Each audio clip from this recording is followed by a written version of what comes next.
Agustus 1945, Jepang menyerah tanpa syarat kepada sekutu.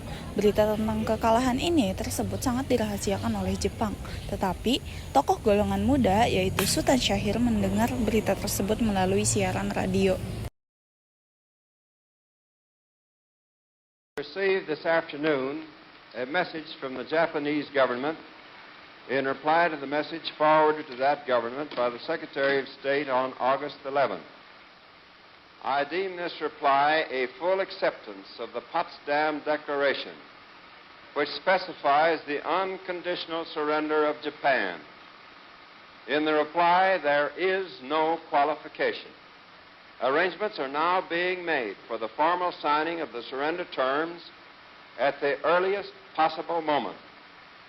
General Douglas MacArthur has been appointed the Supreme Allied Commander to receive the Japanese surrender. Great Britain, Russia, and China will be represented by high-ranking officers. Meantime, the Allied armed forces have been ordered to suspend offensive action.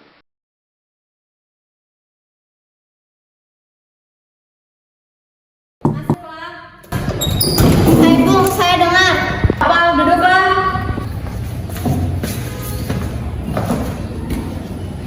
Saya dengar dari radio bahwa Jepang menyerang tanpa syarat. Itu artinya Indonesia berada di dalam kekosongan kekuasaan. Lalu, ini menjadi kesempatan kita untuk mempromosikan kemerdekaan kita secepat mungkin. Benar, saya setuju. Tapi apakah Bung Karno setuju? Ayo kita bicarakan dengan Bung Karno. Muhammad Hatta dan Sultan Syahrir datang ke rumah Soekarno untuk berdiskusi. Golongan muda yang sudah mendengarkan berita kekalahan Jepang dan sekutu berkumpul untuk menemui Soekarno dan Hatta yang dipimpin oleh Wikana, Soekarni, Soleh, dan Darwis. Lalu mereka menuju rumah Soekarno di Jalan Pegangsaan Timur, Jakarta untuk mendesak Soekarno agar segera memproklamasikan kemerdekaan. Mereka menuju rumah Soekarno di Jalan Pegangsaan Timur, Jakarta untuk mendesak Soekarno agar segera memproklamasikan kemerdekaan.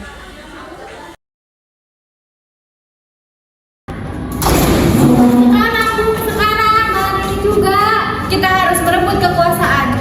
Jika Bung Karno tidak mengumumkan pengumuman malam ini juga, maka akan ada pertumpahan darah dan pembunuhan besar-besaran. Sangatlah saya ke pojok sana dan potonglah leher saya malam ini juga. Kamu tidak usah menunggu esok. Ada gunanya kalian bertengkar. Mari kita bicarakan baik-baik.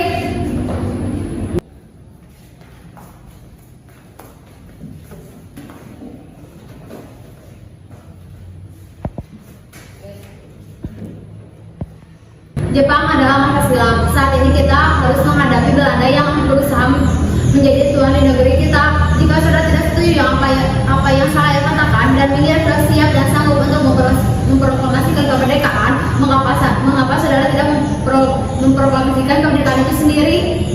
Saya hanya mengingatkan, jika kemerdekaan Indonesia dilaksanakan malam ini, besok rakyat akan membunuh yang dicurigai sebagai pro-Belanda. Benar, mengapa kita harus menunggu Jepang memerdekakan negara kita?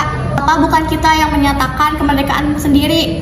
Dan kita tidak sebanding dengan negara Jepang dan sekutu. Maka dari itu perlu negosiasi mutlak untuk negara kita. Mari kita laksanakan kemerdekaan sekarang. Ini Bung, malam ini. Tenang. Ini sudah malam, tidak baik membuat keributan. Saya mengerti, tapi saya tidak bisa mengabulkan permintaan kalian sekarang karena saya takut akan ada banyak korban jiwa.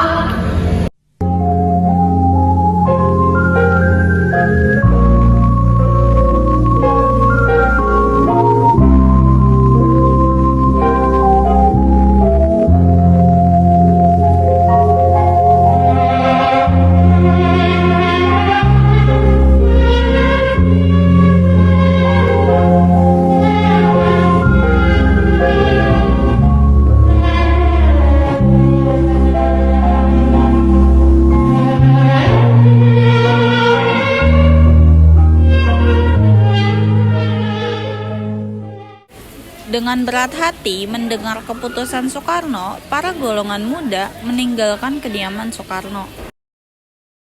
Setelah usahanya gagal, para pemuda menyusun strategi bagaimana membujuk Soekarno dan Hatta untuk memproklamasikan kemerdekaan sesegera mungkin. Akhirnya, mereka sepakat untuk mengasingkan kedua tokoh itu ke Rengas Dengklok agar terhindar dari desakan Jepang. Saudara-saudara, sebagaimana yang kita ketahui bahwa Bung Karno telah menolak, lalu apa yang harus kita lakukan? Saya hanya ingin mengusulkan bagaimana jika kita asingkan Bung Karno dan Bung Hatta keluar Jakarta agar tidak terpengaruh Jepang. Nah, diasingkan. Iya, kita bawa keduanya, lalu kita bujuk mereka. Itu benar, tapi mau dibawa kemana mereka? Bagaimana kalau kita membawanya ke Rengas Dengklok? Karena di sana keamanannya terjamin. Ayo, ayo, ayo.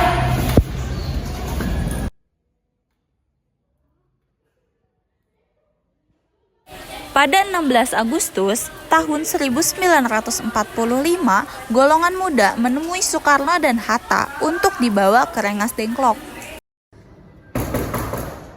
Ada apa, saudara datang pagi ini? Ini tentang kemerdekaan, sudah bicarakan di dalam.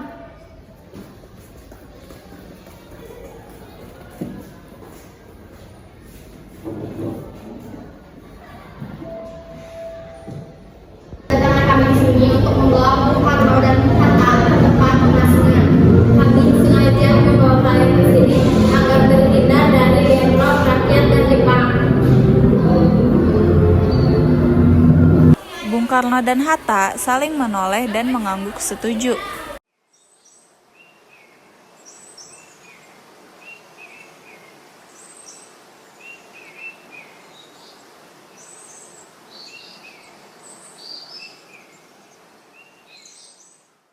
Sekarang jelaskan kenapa kita ada di sini. Kami ingin membicarakan proklamasi kembali. Bukankah tempoh hari sudah saya katakan bahwa kemerdekaan akan dibicarakan di sidang PPKI?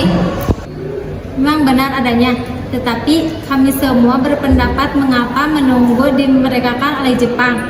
Kenapa menunggu sidang dari PKI? Kalau kita bisa bergerak dengan kekuatan kita sendiri, kami ingin merdeka tanpa bantuan dari Jepang. Pendapat itu benar, namun kita masih belum bisa untuk memproklamasikan kemerdekaan sendiri dan juga kita masih butuh bantuan dari Jepang. Bagaimana jika perkataan Jepang hanya janji manis belaka? Apa yang Anda akan lakukan? Apakah selamanya akan seperti ini, Bu? Kita harus segera melaksanakan kemerdekaan saat ini juga demi rakyat yang sudah tergelembur oleh tanah air sendiri. Maka harus bebas dan sekaranglah saatnya.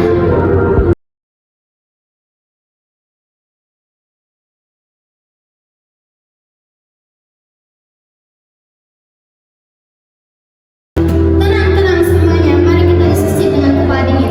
Tidak usah ada keributan.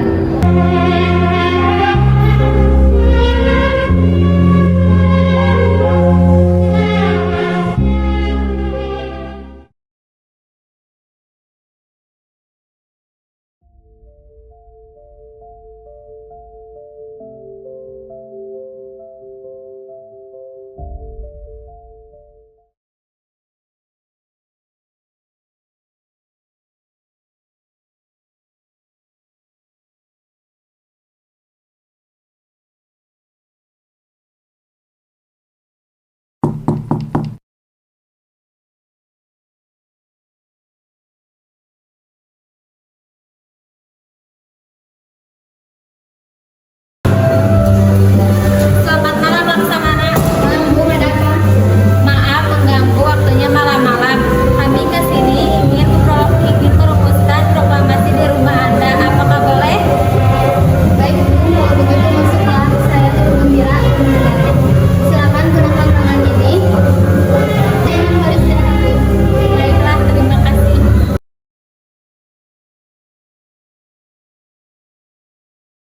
Walaupun banyak negeri ku jalani,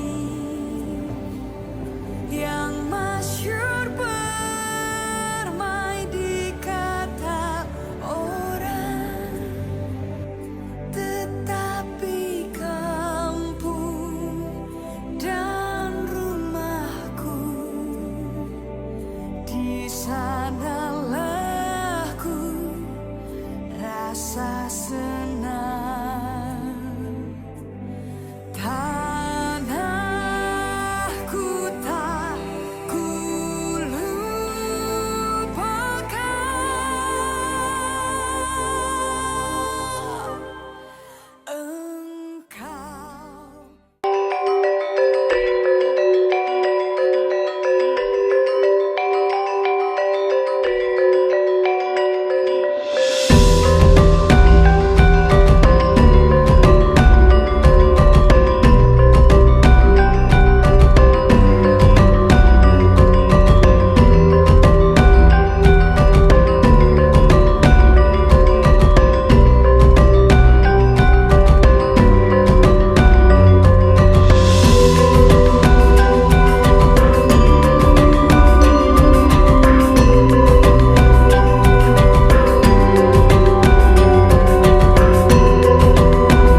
pendapatnya. Hey Bung,